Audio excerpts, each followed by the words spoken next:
Hello అండి, నమస్కారం. సిరి entertainment ఛానల్కి స్వాగతం. నా పేరు రోజా. ఇప్పుడు నేను చెప్పబోయే స్టోరీ నీపై చాలా ప్రేమ ఉంది, ఎపిసోడ్ 91. స్టోరీలోకి వెళ్ళే ముందు చిన్న రిక్వెస్ట్. ఈ స్టోరీ మీకు నచ్చితే తప్పకుండా లైక్ చేయండి, షేర్ చేయండి. కొత్తగా మన ఛానల్లోకి ఎవరైనా వస్తే ప్లీజ్ సబ్స్క్రైబ్ చేసుకోండి. అలాగే ఇన్స్టాగ్రామ్లో కూడా నన్ను ఫాలో అవ్వండి. నా ఇన్స్టాగ్రామ్ ఐడి @రోజా సిరి ఎంటర్టైన్మెంట్. ఇంకా ఆలస్యం చేయకుండా స్టోరీలోకి వెళ్ళిపోదాం. రూపని ఇంటి దగ్గర డ్రాప్ చేసి వాచ్మ్యాన్ చేత లగేజ్ మొత్తం లోపల పెట్టించి ఫాస్ట్గా స్టెప్స్ ఎక్కి పైకి వెళ్ళాడు అర్జున్ నిమిషం కూడా నిలబడడు అని అర్థమైన రూప కొంగు తోపుకుని గబగబా వంటిట్లోకి వెళ్ళింది. గోధుమ పిండి, బియ్యం పిండి కలిపి ఇన్స్టెంట్ దోశల పిండి ప్రిపేర్ చేసుకుని ఒక స్టవ్ మీద పెనం పెట్టి దోశలు వేస్తూ మరొక స్టవ్ మీద పాన్ పెట్టి వేరుశనగ గుళ్ళు, పచ్చిమిరపకాయలు వేయించి చట్నీ చేసింది. 4 దోశలు వేసి బాక్స్లో పెట్టింది. 15 నిమిషాలలో చక్కగా ఫ్రెష్ అప్ అయ్యి యూనిఫామ్ వేసుకుని గబగబా కిందకి వచ్చి, రూపా నేను వెళ్ళొస్తాను అన్నాడు అర్జున్. ఒక్క నిమిషం ఉండండి సార్, వస్తున్నాను. అర్జున్కి బాక్స్ కట్టి మరొక చేతిలో టీ తీసుకుని వచ్చింది. ఎందుకింత కంగారు? నేను ఎక్కడైనా క్యాంటీన్లో తింటాను కదా. క్యాంటీన్లో తినడం ఎందుకు? నేనున్నాను కదా చేసి పెట్టడానికి. అసలైతే ఇంకొక 10 నిమిషాలు ఉంటే వేడి వేడిగా అన్నం వండేదాన్ని. కానీ మీకు అంత టైం లేదు, వెళ్ళిపోతున్నారు. అందుకనే దోశలు వేశాను. ముందు టీ తీసుకోండి. తలనొప్పి అంటున్నారు, తగ్గుతుంది. అర్జున్ టీ తాగుతూ ఉంటే కింద నుంచి పై వరకు అర్జున్ని ఒక్కసారి గమనించింది. అయ్యో, షూలేస్ కట్టుకోలేదు సార్ మీరు. కిందకి వంగి షూలేస్ ముడివేసింది. అయ్యో రూపా, ఏం చేస్తున్నావు నువ్వు? ఇలాంటివి నాకు నచ్చవు. నా పని నేను చేసుకుంటాను. ఏ, నేను చేయకూడదా? అలా అని కాదు, మరీ ఇలాంటివి ఎందుకు? ఏంటి సార్ అలా అంటారు? నా చెయ్యి విరిగి నేను బాధపడుతున్నప్పుడు నాకు మీరు చీర కూడా కట్టారు. అప్పుడు నేనేమైనా అబ్జెక్షన్ చెప్పానా? ఇప్పుడు మీరు టీ తాగుతున్నారు, చాలా హడావిడిగా ఉన్నారు. ఈ మాత్రం హెల్ప్ చేయొచ్చు, నాకు ఆ రైట్స్ ఉన్నాయి. షూ లేస్ ముడివేసి పైకి లేచింది. అర్జున్ టీ తాగి కప్పు పక్కన పెట్టి రూపని దగ్గరగా తీసుకుని బుగ్గ మీద ఒక ముద్దిచ్చి బాయ్ అంటూ బయలుదేరాడు. అర్జున్ వెళ్తుంటే బయటికి వచ్చి అలాగే చూస్తోంది రూప. ఆ సందు దాటిపోయే వరకు అక్కడే నుంచింది. అర్జున్ వెళ్ళిపోవడంతో ఆ ఇంట్లో తను ఒక్కతే ఉంది. ఏదో లోన్లీగా అనిపిస్తోంది. లోపలికి వచ్చి తేజకి కాల్ చేసింది. తేజ వెంటనే కాల్ లిఫ్ట్ చేసింది. హలో కొత్త పెళ్లి కూతురా, ఏం చేస్తున్నావు? నవ్వుతూ పలకరించింది తేజ. ఇల్లాలుగా డ్యూటీ తీసుకుంటున్నాను. కొంగు దోపుకుని ఇల్లు శుభ్రం చేస్తున్నాను. అవునా? పెళ్ళయి వారం రోజులు కాలేదు, అప్పుడే పనులేమిటే బాబు? అయినా మీ ఇంట్లో చాలామంది వర్కర్స్ ఉంటారు కదమ్మా. తేజ, నేను ఆయన కలిసి మార్నింగ్ ఇక్కడికి వచ్చేసాము. అవునా? అదేంటే? అర్జున్ సార్ గురించి నీకు తెలుసు కదా, డ్యూటీ డ్యూటీ అంటారు, రాక తప్పలేదు. సర్లే, ఇక్కడైనా ఎవరో ఒకరిని పనివాళ్ళని పెట్టుకోవే. లేదే, నేనెవరినీ లోపలికి రానివ్వను. నేనే క్లీన్ చేసుకుంటాను, నాకు నచ్చదు. నీకు నమస్కారం తల్లి. ఇంతకీ మీ సార్ ఏం చేస్తున్నారు? ఏం చేస్తారు? నీకు తెలియందేముంది, స్టేషన్కి వెళ్ళిపోయారు. నేను ఒక్కదాన్నే ఉన్నాను తెలుసా ఇంత పెద్ద ఇంట్లో. ఏదోలాగా అనిపించింది, అందుకే నీకు కాల్ చేశాను. ఇంతకీ నువ్వేం చేస్తున్నావు? ఏం చేస్తాను, నాకు కాబోయే శ్రీవారితో కలిసి షాపింగ్కి వచ్చాను. షాపింగ్? అవును, మా పెళ్ళి ఇంకొక 5 డేస్కి వచ్చేసింది. మా హడావిడి మాకు ఉంటుంది కదా. తేజ, నేను కూడా షాపింగ్కి వచ్చేదాన్ని కదా. నా పెళ్ళి షాపింగ్కి నువ్వు వచ్చావు, నీ పెళ్ళి షాపింగ్కి నన్ను తీసుకువెళ్ళవా? ఏం చెయ్యనే, అప్పటికప్పుడు హడావిడి చేశారు అత్తయ్య గారు. ఇంకా జ్యువెలరీ షాపింగ్ కూడా ఉంది, అప్పుడు వెళ్దాం, ఓకేనా? ఇక్కడికి రాగానే నాకు కాల్ చేసి చెప్పు, నేను ఇంటికి వస్తాను. అలాగే, కానీ నిన్న నైట్ ఏం జరిగిందే? ఎగ్జైట్మెంట్గా అడిగింది తేజ. తేజ అడుగుతున్న విధానానికి నవ్వుతూ, నీకెందుకు మా పర్సనల్ విషయాలు? నవ్వుతూ అంది రూప. అబ్బా, ఫ్రెండ్స్ మధ్య పర్సనల్స్ ఏమీ ఉండవు. చెప్పవే, మీ ఆయన చాలా రొమాంటిక్ కదా. నీకెందుకే అంత ఎగ్జైట్మెంట్? సరే, ముందు నేను చెప్తాను. వర్ధన్ కనిపించే అంత ఇన్నోసెంట్ ఏమీ కాదు. ఏం పాపం, ఏం చేశాడేంటి? నవ్వుతూ అంది రూప. ఏం చేయలేదు అని అడుగు. మాకు పెళ్ళికి ముందే అన్నీ అయిపోయాయి తెలుసా? వాయిస్ తగ్గించి చెప్తోంది తేజ. రూపకి ఒక్క నిమిషం ఆ రోజు గార్డెన్ ఏరియా దగ్గర కారులో వాళ్ళ చేసిన పని గుర్తుకు వచ్చింది. అది చెప్పాలని పెదవుల వరకు వచ్చినా తనని తాను కంట్రోల్ చేసుకుంటూ ఏమీ తెలియనట్లు నిజమా అంది ఆశ్చర్యాన్ని నటిస్తూ. "మ్మ్, నిజమే. నేను నీ దగ్గర ఎందుకు అబద్ధం చెప్తాను? వర్ధన్ చాలా ఫాస్ట్ తెలుసా? వద్దురా నీకు దండం పెడతాను అని ఎంత రిక్వెస్ట్ చేసినా వినలేదు. పైగా ఏమన్నాడో తెలుసా? ఏమన్నాడో నువ్వు చెప్తే కదా తెలిసేది. నువ్వు నన్ను నిజంగా లవ్ చేస్తున్నావా? లవ్ చేస్తున్నప్పుడు ఇలాంటివి ఏవి అడిగినా అబ్జెక్షన్ చెప్పకూడదు. అప్పుడే నువ్వు నన్ను పూర్తిగా నమ్ముతున్నావని నాకు అనిపిస్తుంది. పెళ్లి తర్వాత ఎలాగో దగ్గర అవుతాం కదా, అది ముందే జరిగితే తప్పేమిటి? ఏ నేను నిన్ను పెళ్లి చేసుకోను అని డౌటా?" అంటూ గొడవ పడ్డాడు. ఆ రోజంతా మాట్లాడకుండా ఏడిపించాడు. ఎవరు? వర్ధన్ అలా బిహేవ్ చేశాడా? నిజమా? హా, ఐ స్వేర్ నిజంగా అలాగే బిహేవ్ చేశాడు. నాకు ఏడుపు వచ్చింది తెలుసా? ఏం చేయాలో అర్థం కాలేదు. ఈడియట్, వాడు నిన్ను అలా ఏడిపిస్తే నాతో చెప్పచ్చు కదా. రూపా, నువ్వు వర్ధన్ని అలా తిట్టద్దు. అతని ఫీలింగ్స్ నాకు కాక ఇంకెవరితో షేర్ చేసుకుంటాడు? అమ్మ బాబోయ్, నువ్వే కదే ఇప్పుడు వాడిని తిట్టావు. హా, నేను తిట్టచ్చు, నువ్వు తిట్టకూడదు. ఆహా, అయితే నీకు కూడా ఇష్టమే కదా? దొంగ మొహం, పైకి మాత్రం ఇష్టం లేనట్లు మాట్లాడుతున్నావు. ఏమీ కాదు, నాకు పెళ్ళైన తర్వాతే ఇలాంటివన్నీ జరిగితే బాగుంటుంది అని ఉండేది. కానీ వర్ధన్ అలా అడగడంతో కాదని అనలేకపోయాను. ఒకరోజు నైట్ ఏడుస్తూ గార్డెన్ ఏరియాకి వెళ్ళాను. నా కన్నీళ్లు చూసి వాడు కరిగిపోయాడు. వద్దులే తేజ, సారీ, నిన్ను అలా అడిగి ఉండకూడదు, ఏడవద్దు అంటూ కన్నీళ్లు తుడిచాడు. ఇద్దరం కాసేపు మాట్లాడుకున్నాము. ఆ తర్వాత చిన్న చిన్నగా రొమాన్స్తో మొదలై కమిట్ అయిపోయాము. మాకే తెలియదు రూపా, ఆ రోజు అలా జరుగుతుందని. చెప్పలేక చెబుతూ తెగ సిగ్గుపడిపోయింది తేజ. తేజ వాయిస్ వింటే రూపకి అర్థమవుతోంది. ఒసేయ్, నీకు సిగ్గులేదా? ఇవన్నీ నాతో ఎందుకు చెప్తున్నావు? నీ పర్సనల్స్ నీ దగ్గరే ఉంచుకోవచ్చు కదా. చంపేస్తాను. అంతా విన్న తర్వాత ఇలా మాట్లాడుతున్నావు. నీ గురించి నాకు చెప్పాల్సి వస్తుందనా? అలా ఏమీ లేదు. అయితే చెప్పవే. నేను నైట్ ఫస్ట్ ఎక్స్పీరియన్స్ ఎలా ఉంది? This is too much Teja. ఇలా ఎలా అడుగుతావే నన్ను? నేను కాల్ కట్ చేసేస్తాను. అంతేలేవే, నా సీక్రెట్స్ అన్నీ వినేస్తావు, నీ గురించి మాత్రం ఏమీ చెప్పవు. అబ్బా తేజ, నేనేమైనా అడిగానా నీ గురించి చెప్పమని? నువ్వే చెప్పావు. అవును, నేను నిన్ను బెస్ట్ ఫ్రెండ్ అని అనుకుంటున్నాను కాబట్టి అన్నీ చెప్పేశాను. నువ్వు అలా అనుకోవట్లేదు కదా, అందుకే చెప్పట్లేదు. అబ్బబ్బా, ఏం కావాలి నీకు? చెప్పచ్చు కదా. మీ లవ్ స్టోరీ మొత్తం నాకు తెలుసు. అర్జున్ సార్కి నీకు పెళ్ళంటే అందరికంటే సంతోషించింది నేనే తెలుసా. మీ పెళ్ళిలో డ్యాన్స్ కూడా చేశాను, ధూమ్ధామ్గా అల్లరి చేశాను. అంతెందుకు, నిన్న నైట్ గదిలోకి పంపించేటప్పుడు కూడా అక్కడే ఉన్నాను. నీ దగ్గరికి వచ్చి మాట్లాడాలి అనుకున్నాను. బట్ నీకు కూడా పెళ్ళి కాలేదు, దూరంగా ఉండు అని నన్ను రానివ్వలేదు. వచ్చి ఉంటే ఏం చెప్పేదానివి? నా ఎక్స్పీరియన్స్ అంతా నీకు చెప్పేదాన్ని. అవునా? సిగ్గుపడుతూ నవ్వింది రూప. అలాగా, అవునా? ఇలాంటి మాటలు మాట్లాడి ఎస్కేప్ అవ్వడానికి ట్రై చేయకు. మర్యాదగా చెప్పు. నిన్న నైట్ అర్జున్ సార్ నిన్ను అస్సలు నిద్రపోనివ్వలేదు కదా. మార్నింగ్ నువ్వు బయటికి రాగానే నేను నిన్ను బాగా గమనించాను. కళ్ళు ఎర్రగా ఉన్నాయి, టైట్గా కనిపించావు. నీ ఒంటి మీద అక్కడక్కడ రెడ్ మార్క్స్ కూడా ఉన్నాయి.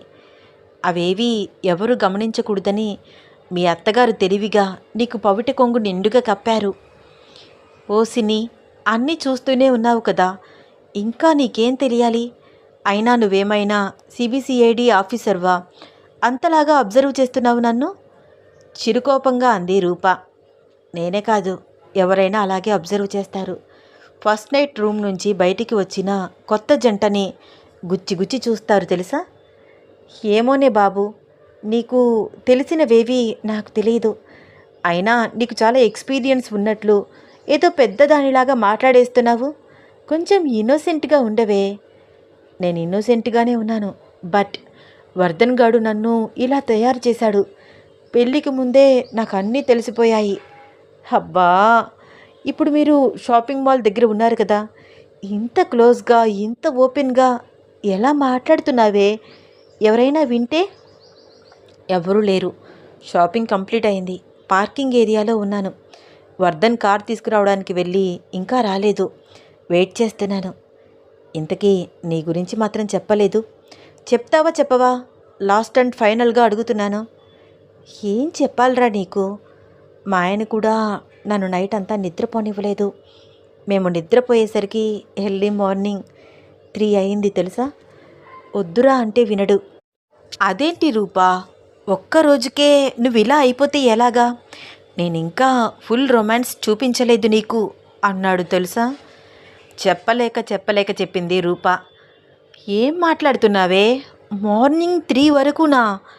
ఆశ్చర్యంగా అడిగింది తేజ. అదే కదా చెప్తున్నాను. అర్జున్ సార్కి అస్సలు నిద్ర రాలేదు నిన్న. నాకు ఊపిరి ఆడలేదే బాబు. తట్టుకోవడం కొంచెం కష్టమే, కానీ కష్టమైనా ఇష్టంగా అనిపించింది. ఆహా, అనిపిస్తుంది. ఎందుకు అనిపించదు ఇష్టంగా? నవ్వింది తేజ. అబ్బా, నువ్వు ఇలా నవ్వుతావనే నేను చెప్పలేదు. ఓకే నవ్వనులే.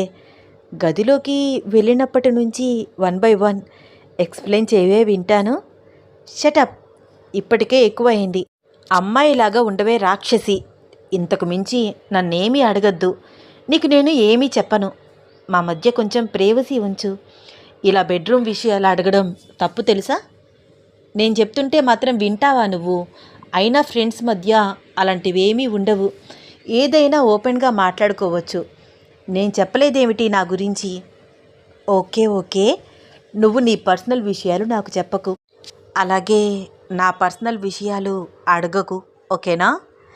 సర్లేవే, నువ్వొక ముద్ద పప్పువి. పాపం అర్జున్ సార్ నీతో ఎంత ఇబ్బంది పడి ఉంటారో నేను అర్థం చేసుకోగలను. ఆహా, మీ అర్జున్ సార్ పాపమా? ఆయనని భరిస్తున్నందుకు నన్ను పాపం అనాలి తెలుసా? అవునా? అంతలాగే ఏం చేశారేంటి? ఏం చేయాలి? నన్ను విడిచి క్షణం ఉండడు. ప్రశాంతంగా ఒక్కరోజు నిద్రపోతాను అంటే నచ్చదు ఆయనకి. అలిగినట్టు ఫేస్ పెట్టారు. తప్పులేదు. మరి మీకు పెళ్ళయ్యి సంవత్సరం అయిందా ఏంటి? ఒక్కరోజుకే నువ్వు దూరం పెట్టాలని చూస్తే ఎవరైనా అలాగే ఫేస్ పెడతారు. మా అర్జున్ సార్ది 1% కూడా తప్పులేదు ఈ విషయంలో. ఆహా, బాగానే వెనకేసుకొస్తున్నావు. అత్తయ్య వాళ్ళ దగ్గర ఉంటాను అంటే ఉండనివ్వలేదు. నువ్వు నాతోనే ఉండాలి అని తీసుకొచ్చేశారు. పోనీ ఆయన ఇంట్లో ఉంటారా అంటే ఉండరు. ఎలా ఉంటారు? ఆయనకి ఎన్ని పనులు? మీ ఆయన కానిస్టేబుల్ కాదమ్మా, ఎస్పీ. అది గుర్తుంచుకో. నువ్వెందుకు ఆయనని వెనకేసుకొస్తున్నావు? నాకు సెటర్లు వేస్తున్నావు? అవును, మా అన్నయ్యని నేను వెనకేసుకురాకపోతే ఎవరు వెనకేసుకు వస్తారు? ఆ మాత్రం సపోర్ట్ ఉండాలి కదా మా అన్నయ్యకి. నువ్వు తక్కువ చేసి మాట్లాడుతుంటే ఊరుకుంటానా? నేను అర్జున్ సార్ని తక్కువ చేసి మాట్లాడానా? అలా ఎప్పుడూ మాట్లాడను. అది అలరా దారికి. మా అర్జున్ సార్ మాట వింటూ ఆయనని సంతోషపెట్టి నువ్వు కూడా సంతోషంగా ఉండు, నవ్వుతూ అంది తేజ. అలా అయితే రాత్రులు అస్సలు నిద్ర ఉండదు. అయితే మార్నింగ్ నిద్రపో.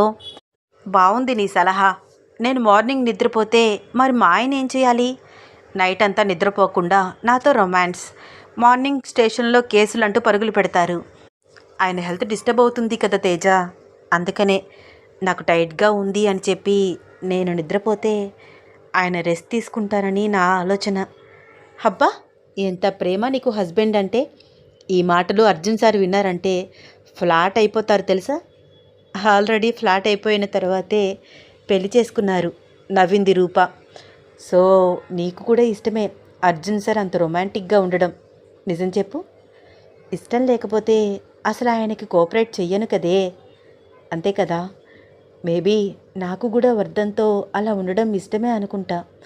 అందుకే వాడు ఎక్కడికి రమ్మన్నా వెళ్ళిపోతున్నాను. జాగ్రత్త తేజ. పెళ్ళికి ముందే అంత అడ్వాంటేజ్ అవ్వడం కరెక్ట్ కాదు. సేఫ్టీ యూజ్ చేయండి. నేను వాడికి జాగ్రత్తలు చెప్పక్కర్లేదు.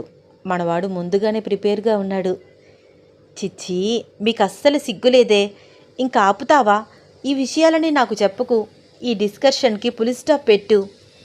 ఏయ్, తప్పేంటి రూపా? ఇద్దరం టీనేజ్లో ఉన్న అమ్మాయిలం. నీకు పెళ్ళయింది, నాకు 4 రోజుల్లో అవుతోంది.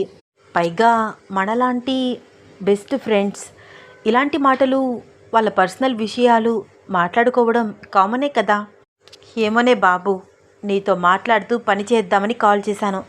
కానీ నువ్వేదో మూడ్లో ఉన్నట్లున్నావు. వర్ధన్తో మాట్లాడుకో. Okay, bye. ఏయ్, ఎందుకే, కాసేపు మాట్లాడొచ్చు కదా. వద్దే తల్లి, నన్ను వదిలేసేయ్. ఇప్పటికే నేను చెప్పను అంటూనే ఒక్కొక్కటి మాట్లాడుతున్నాను. నా గురించి, మా ఆయన గురించి నువ్వు చాలా తెలుసుకున్నావు. ఇంతకంటే నీతో ఎక్కువ మాట్లాడితే మొత్తం తెలిసిపోతుంది నీకు. A to Z తెలుసుకుని నువ్వు నన్ను టీస్ చేస్తావు. నాకు అస్సలు ఇష్టం లేదు అది. దొంగ మొహం.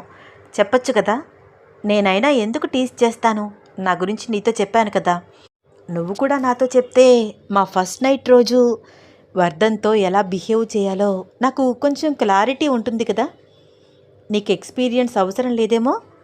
నవ్వుతూ కాల్ కట్ చేసి క్రేజీ గాల్ అనుకుంటూ తన ఫ్రెండ్ మాటలు తలుచుకుని నవ్వుతూ ఫోన్ ఛార్జ్ పెట్టి చకచకా పనులు చేయడం మొదలుపెట్టింది. Kitchen, hall, living room, bedrooms అన్నీ సర్దుకు వచ్చి గార్డెన్ ఏరియాలో మొక్కలన్నిటికీ నీళ్లు పోసి కలుపు మొక్కలు మొత్తం తీసి పడేసి లోపలికి వచ్చి ఫేస్ వాష్ చేసుకుని వాచ్మ్యాన్ని పిలిచి పాలు, పెరుగు, కావాల్సిన సామాన్లు అన్నీ ఒక లిస్టు రాసి తీసుకురమ్మని డబ్బులిచ్చి పంపించింది. లోపలికి వచ్చి గీజర్ వేసి తను ఏ చీర కట్టుకోవాలా అని ఆలోచిస్తూ, ఆ రోజు వాళ్ళ సెకండ్ నైట్ అని గుర్తుకు రావడంతో తెల్ల చీర కట్టుకోవాలా అని డౌట్ రావడంతో అడగడానికి కాత్యాయనికి కాల్ చేసింది. వెంటనే కాల్ లిఫ్ట్ చేసింది కాత్యాయని. ఏంటి రూపా, పనిలో పడిపోయావా? అలా ఏం లేదత్తయ్యా. మరి కాల్ చేస్తే లిఫ్ట్ చేయవేమిటి? మీరు కాల్ చేశారా? నేను చూడలేదు. గార్డెన్లో మొక్కలకి నీళ్లు పోస్తున్నాను. సర్లే, వాడేం చేస్తున్నాడు? ఆయన లేరు, అర్జెంట్ పని ఉంది అని స్టేషన్కి వెళ్ళిపోయారు. అనుకుంటూనే ఉన్నాను, నిన్ను ఒక్కదాన్ని వదిలి వెళ్ళిపోయాడా? ఇట్స్ ఓకే అత్తయ్య, మరేం పర్వాలేదు. ఆయన త్వరగా వచ్చేస్తానని చెప్పారు. వాడు అలాగే చెప్తాడు. పని రాక్షసుడమ్మా వాడు. ఏదైనా కేస్ డీల్ చేస్తే అది సాల్వ్ అయ్యే వరకు నిద్రపోడు. ఇంటి దగ్గర నువ్వు ఒక్కదానివి వెయిట్ చేస్తూ ఉన్నావు. ఈ విషయం వాడికి గుర్తు కూడా ఉండదు. నువ్వు వాడికి 1కి 2 సార్లు కాల్ చేయి. వాడికి నేను కూడా కాల్ చేస్తాను, సరేనా? అలాగే అత్తయ్య. తను నైట్ తెల్ల చీర కట్టుకోవాలా అని డౌట్ ఉంది. అడగాలని ఉన్నా అత్తగారిని అడగలేక పెదవి దాటి మాట బయటికి రాక చాలా ఇబ్బంది పడుతోంది రూప. అన్నట్లు అమ్మాయి, చెప్పడం మర్చిపోయాను. ఇక్కడుంటే అన్నీ నేనే దగ్గర ఉండి చూసుకునేదాన్ని. పెద్దవాళ్ళు ఎవరూ లేరక్కడ. ఈ 3 రోజుల ముచ్చట వాడు ఇక్కడే తీర్చుకున్నట్లయితే నేను మీతో వచ్చేదాన్ని. ఇంటి నిండా చుట్టాలు ఉన్నారు, చేతి నిండా పని ఉంది, వదిలి రాలేకపోతున్నాను. ఇట్స్ ఓకే అత్తయ్య, మరేం పర్వాలేదు. ఏమోనే అమ్మాయి, మనసంతా దిగులుగా అనిపిస్తోంది. ఈరోజు రాత్రి కూడా చక్కగా రెడీ అవ్వు, సరేనా? కళ్యాణం బొట్టు, బుగ్గన చుక్క పెట్టుకోవాలి. తెల్లని చీర కట్టుకో. వాడికి కూడా చెప్పు, నేను స్టేషన్కి వెళ్ళాలి, 10 మందిలో తిరుగుతూ ఉంటాను, ఈ కళ్యాణం బొట్టు, బుగ్గన చుక్క పెట్టుకోను అని గొడవ చేస్తాడు. నేను కూడా ఒకసారి వాడితో కాల్ చేసి మాట్లాడతాను. మా మాటే వినకుండా నిన్ను తీసుకెళ్ళిపోయాడు.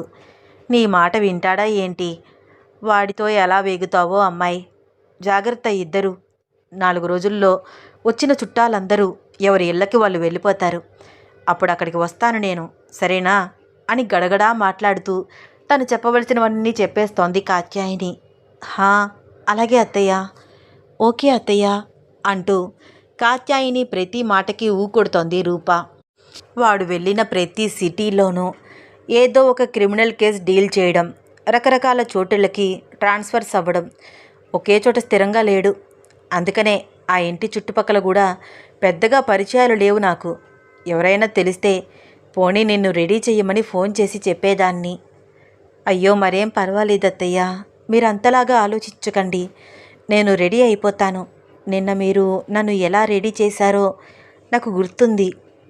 బంగారు తల్లివే అమ్మాయి నువ్వు. జాగ్రత్త, ఒక్కదానివే ఉన్నట్లున్నావు. వాచ్మెన్ ఉన్నాడు కదా బయట? ఉన్నారత్తయ్య, 2 బాడీ గార్డ్స్, 1 వాచ్మెన్. నేను మరొకసారి వాడికి కాల్ చేసి హెచ్చరిస్తాను, ఇంటికి త్వరగా వచ్చేయమని, సరేనా? అలాగే అత్తయ్య. కాత్యాయిని కాల్ కట్ చేసి మళ్ళీ తన పనుల్లో తాను మునిగిపోయింది. అర్జున్ పెళ్లి కోసం వచ్చిన చుట్టాలలో కొంతమంది ఆడవాళ్ళు. అదేంటి వదినా, అర్జున్ అలా వెళ్ళిపోవడం ఏమిటి? మేమందరం వచ్చింది వాడి కార్యక్రమం దగ్గర ఉండి ఈ చేతుల మీద జరిపించడానికే కదా. అలా వెళ్ళిపోతే ఎలా వదినా? తప్పుగా అనుకోకండి వదినా, వాడి ఉద్యోగం అలాంటిది. ఏ క్షణమైనా సరే పరుగులు పెట్టాల్సి వస్తోంది. బాధ్యత కలిగిన పోలీస్ ఆఫీసర్స్ ఎవ్వరైనా సరే ఉదయం రాత్రి అని టైం చూస్తూ కూర్చుంటే సొసైటీలో అల్లర్లు చెలరేగుతాయి, భద్రత కరువైపోతుంది కదా. అందుకనే వాడు లీవ్లో ఉన్నప్పటికీ క్రిటికల్ కండిషన్ అనగానే పరుగెత్తాడు. ఏమోనమ్మా, మా పిల్లలు మేము గీసిన గీత దాటరు, ఆచారాలు పద్ధతులు తప్పకుండా పాటిస్తారు, ఇలా వ్యవహారం మధ్యలో వదిలి వెళ్ళిపోరు అంటూ మరొకరన్నారు. కాత్యాయిని ఒళ్ళు మండింది. నా కొడుకు సమాజం కోసం పరిగెడుతున్నాడు, సొసైటీకి సేవ చేస్తున్నాడు. నిజానికి వాడికి ఉన్న ఆస్తికి అంతస్తుకి ఇలాంటి ఉద్యోగం చేస్తూ కష్టపడాల్సిన అవసరం ఏమీ లేదు. మేం కూడా హాయిగా ఊర్లోనే ఉండి వ్యవసాయం చేస్తూ ఉండిపోరా అని చెప్పాము. కానీ వాడు ఊరుకోలేదు. నా డ్రీమ్ ఫుల్ఫిల్ చేసుకోవాలి, నాకంటూ ఒక ఐడెంటిటీ తెచ్చుకోవాలి అని పరిగెత్తాడు. తెచ్చుకున్నాడు కూడా. ఇప్పుడు ఎస్పీ అర్జున్ అంటే ఎంత రెస్పెక్టో తెలుసా సొసైటీలో? మీరు టీవీలో చూడలేదా? ఒక్కసారి చూడండి. ఎంతమంది అమ్మాయిల జీవితాలను కాపాడాడు వాడు. రెస్క్యూ ఆపరేషన్ చేసి నా కొడుకు చేస్తున్న ఉద్యోగం పట్ల, వాడి పట్ల నాకు గౌరవం ఉంది. అందుకే వాడు ఒక డెసిషన్ తీసుకుంటే అబ్జెక్షన్ చెప్పము మేము. ఇలా ఇంత ఖచ్చితంగా మాట్లాడుతున్నానని తప్పుగా అనుకోవద్దు వదినా. మీరు వాడిని ఆశీర్వదించడానికే కదా వచ్చారు. ఆశీర్వదించామా వెళ్ళామా అన్నట్లు ఉండండి, సంతోషిస్తాము. నోటికి వచ్చినట్టు మాత్రం మాట్లాడద్దు. నా కొడుకు ఎవ్వరికి తీసిపోడు. వాడిని చూసి మరొకరు నేర్చుకోవాలి కానీ వాడెవ్వరి దగ్గర నేర్చుకునే స్థితిలో లేడు అంటూ ఎవ్వరిని మాట్లాడనివ్వకుండా చేసి ఎడాపెడ దులిపిపడేసింది. భార్య కోపాన్ని గమనించి, కాత్యాయిని ఒకసారి ఇలారా పిలిచాడు శివరాం వాళ్ళ టాపిక్ డైవర్ట్ చేస్తూ. భర్త పిలుపు వినగానే అటువైపు వెళ్ళింది కాత్యాయిని. అమ్మో అమ్మో, ఎన్నెన్ని మాటలు!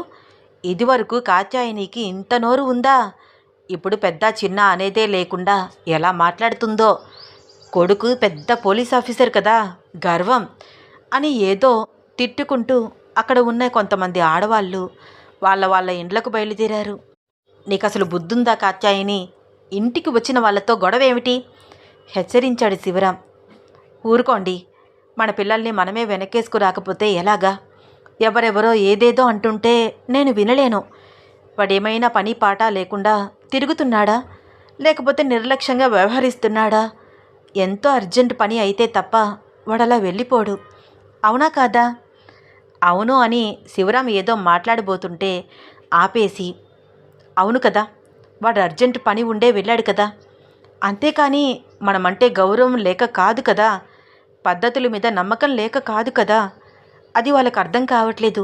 ఇష్టం వచ్చినట్టు వాగుతున్నారు. అందుకనే కాస్త గడ్డి పెట్టాను.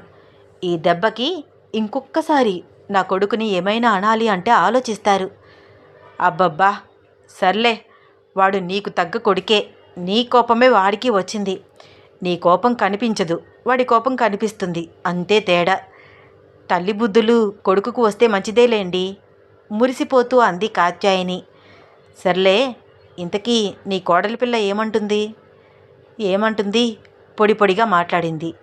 కొత్త పెళ్లి కూతురు కదండి, కొత్త సిగ్గు కొత్త బీడియము. ఆ పిల్ల మన దగ్గర ఉంటే బాగుండేది, అన్నీ నేను దగ్గరుండి చూసుకునేదాన్ని. సర్లే ఊరుకో, అయ్యిందేదో అయ్యింది. ఈ హడావిడి అంతా తగ్గాక ఒక వారం రోజులు మనం వెళ్దాం, సరేనా? నేను అదే అనుకుంటున్నాను. దీపా వాళ్ళను పంపిస్తే బెటర్ ఏమో. రూప ఒక్కతే ఉండకుండా కొంచెం వీళ్ళందరూ తోడుగా ఉంటారు. నీకేమైనా మతిపోయిందా? దీపకి పెళ్ళి కాలేదు. పెళ్ళి కాని పిల్ల ముందు వాళ్ళిద్దరూ సరదాగా సరసాలాడుకుంటూ ఉంటే తనకెంత కష్టంగా ఉంటుంది. ఊరుకోండి, దీప అలా అస్సలు ఆలోచించదు. వాళ్ళిద్దరూ సంతోషంగా ఉంటే తనకి సంతోషమే కదా. నిజమే. కానీ ఏదేమైనా దీప కంటే ముందు రూపకి పెళ్ళయింది. ప్రతి మనిషిలోనూ ఈర్ష్య, అసూయ, ద్వేషాలు ఉంటాయి కాత్యాయిని. 4 రోజులు ఆ పిల్లని ఇక్కడే ఉంచుదాము. వాళ్ళ సరదాలు తీరతాయి. అప్పుడు చిన్నగా వెళ్తుందిలే. పోనీ తాయారుని పంపిద్దామా? వద్దు వద్దు. ఇప్పుడు వాళ్ళ మధ్య ఎవ్వరూ ఉండకపోవడమే మంచిది. ఈ 4 రోజులు కొంచెం ఫ్రీగా వదులు కాత్యాయిని. మీ ఇష్టం. వాడికి మీ పంతం, మీ పట్టుదల కూడా వచ్చాయి. మీ మాటే నెగ్గించుకుంటారు. రాకుండా ఉంటాయా ఏమిటి? ఆ పట్టుదల, పంతం ఉండబట్టే ఈరోజు వాడు ఈ స్టేజ్లో ఉన్నాడు. గర్వంగా మీసం దువ్వుకుంటూ అన్నాడు శివరాం. సర్లేండి బడాయి, నవ్వింది భర్తని చూసి కాత్యాయిని. రూప కిచెన్లోకి వచ్చి ఫ్రిడ్జ్ ఓపెన్ చేసి ఏమేం వెజిటబుల్స్ ఉన్నాయో ఒక్కసారి చూసి 4 క్యారెట్స్ కనిపించడంతో చకచకా తరిగేసి క్యారెట్ రైస్ వండి మీల్ మేకర్ కర్రీ చేసి అన్ని హాట్ బాక్స్లో సర్ది డైనింగ్ టేబుల్ మీద రెడీగా పెట్టింది. తలారా స్నానం చేసి తెల్లచీర కట్టుకుని తలనిండా పువ్వులు పెట్టుకుని కాత్యాయిని చెప్పినట్టు చక్కగా తనని తాను సింగారించుకుని అర్జున్ కోసం వెయిట్ చేస్తూ తను ఎంతకీ రాకపోయేసరికి కాల్ చేసింది. రూపా, ఇంకొక గంటలో వచ్చేస్తాను, పర్వాలేదా? వీలైనంత త్వరగా రండి సార్. చీకటి పడింది, నాకు భయంగా అనిపిస్తోంది. నేనొక్కదాన్నే ఉన్నాను. ఎందుకే భయం? బయట సెక్యూరిటీ ఉంది. నీకేం భయం లేదు. వీలైనంత త్వరగా వచ్చేస్తాను. నీకు టైట్గా ఉంటే ఈలోపు నిద్రపో. నిద్ర రావట్లేదు సార్. నిద్ర రావట్లేదా? నిన్నంతా గోల చేశావు నిద్ర వస్తోంది అని. ఏమో, మీరు నా పక్కనే ఉంటే ప్రశాంతంగా ఉంటుంది, హాయిగా నిద్ర వస్తోంది. ఇంత ఇంట్లో నేను ఒక్కదాన్నే ఉండాలి అంటే గాబరాగా అనిపిస్తోంది. నిద్ర ఎలా పోతాను ప్రశాంతంగా? అయితే నేను వచ్చాక నిద్రపోతావా ఏంటి? ఏ, నిద్రపోవద్దా? హోయ్, మర్చిపోయావా? మార్నింగ్ నాతో నువ్వేదో అన్నావు. ఏమన్నాను? గుర్తు రానట్లు అంది రూప. నీ ఎంకమ్మ, మీరు త్వరగా స్టేషన్ నుంచి వచ్చేస్తే రతీదేవిలాగా రెడీ అవుతాను అని అన్నావు కదా. అది త్వరగా వస్తే, ఇంత లేట్గా వస్తే కాదు. ఇది టూ మచ్ రూపా. ఇప్పుడు టైం ఎంతయింది? Just 9 o'clock. మీరు ఇంటికి వచ్చేసరికి ఏ టైం అవుతుంది? 10 అవుతుంది కదా సార్ ఈజీగా. లేదు రూపా, ఒక ½ an hourలో వచ్చేస్తాను. ఓకేనా మరి? వచ్చాక మాట్లాడుకుందాము. సిగ్గు ముంచుకు వస్తూ ఉండడంతో మాట్లాడలేక కాల్ కట్ చేసింది. అర్జున్ తిరిగి రూపకి కాల్ చేశాడు. ఏంటే కాల్ కట్ చేస్తున్నావు? ఇప్పుడు ఫోన్లోనే మాట్లాడాలా? మీ పక్కన ఎవరూ లేరా? ఎవరూ లేరు కనుకే ఇంత ఓపెన్గా మాట్లాడుతున్నాను. చెప్పు. నేను త్వరగా వస్తే నీకు అబ్జెక్షన్ లేదు కదా? మీరు నన్ను చూస్తే నాకు అబ్జెక్షన్ ఉందో లేదో మీకు అర్థమవుతుంది. అదేంటి నువ్వు చెప్పకుండా నాకేం అర్థమవుతుంది? డెఫినెట్గా అర్థమవుతుంది. త్వరగా ఇంటికి రండి. సరే, వస్తున్నాను. పువ్వులు తీసుకురానా? అడిగాడు అర్జున్ ఆశగా. ఆల్రెడీ నేను తెప్పించాను, మీరు ఇంటికి రండి. రూప మాటలకి ఫుల్ ఎగ్జైట్మెంట్ ఫీల్ అవుతున్నాడు అర్జున్. అయితే నువ్వు ఫుల్ ప్రిపేర్గా ఉన్నావా? వచ్చేస్తున్నానే. స్టేషన్లో టెన్షన్తో బుర్ర వేడెక్కిపోయింది. నీ దగ్గరికి వచ్చి ఆ టెన్షన్ మొత్తం పోగొట్టుకుంటాను, రిలాక్సేషన్ తెచ్చుకుంటాను. కాల్ కట్ చేశాడు అర్జున్. అర్జున్ మాటలకి తనలో తానే నవ్వుకుంటూ చిన్నగా బెడ్రూమ్లోకి వెళ్ళింది. నిన్న నైట్ వాళ్ళ గది గుర్తుకు వచ్చింది రూపకి. ఈరోజు కూడా పువ్వులతో రూమ్ డెకరేట్ చేయాలా? వద్దులే, పర్ఫ్యూమ్ స్ప్రే చేస్తాను. ఫ్లవర్స్ ఎందుకు పాడు చేయడం అనుకుంటూ రోజ్ పర్ఫ్యూమ్ తీసుకువచ్చి రూమ్ అంతా స్ప్రే చేసింది. ఏసీ ఫుల్గా పెట్టి తనని తాను మరొకసారి అద్దంలో చూసుకుని తన ఒంటి మీద కనిపిస్తున్న తీపి గుర్తులకు నవ్వుకుంటూ, అర్జున్ సార్ ఇక్కడ ముద్దు పెట్టారు కదూ అనుకుంటూ ప్రతి మార్క్ని లెక్క పెడుతూ స్వీట్ మెమరీస్ గుర్తు తెచ్చుకుంటూ మరొకసారి అలాంటి మధురమైన అనుభూతి కోసం వెయిట్ చేస్తోంది రూప. ఈ స్టోరీలో నెక్స్ట్ ఏమవుతుంది తెలుసుకోవాలని ఉందా? అయితే వచ్చే ఎపిసోడ్ కోసం వెయిట్ చేస్తూ ఉండండి. ఈ స్టోరీ మీకు నచ్చితే తప్పకుండా లైక్ చేయండి, షేర్ చేయండి, సబ్స్క్రైబ్ చేసి నన్ను ఎంకరేజ్ చేయండి. అలాగే ఇన్స్టాగ్రామ్లో కూడా నన్ను ఫాలో అవ్వండి. ధన్యవాదాలు.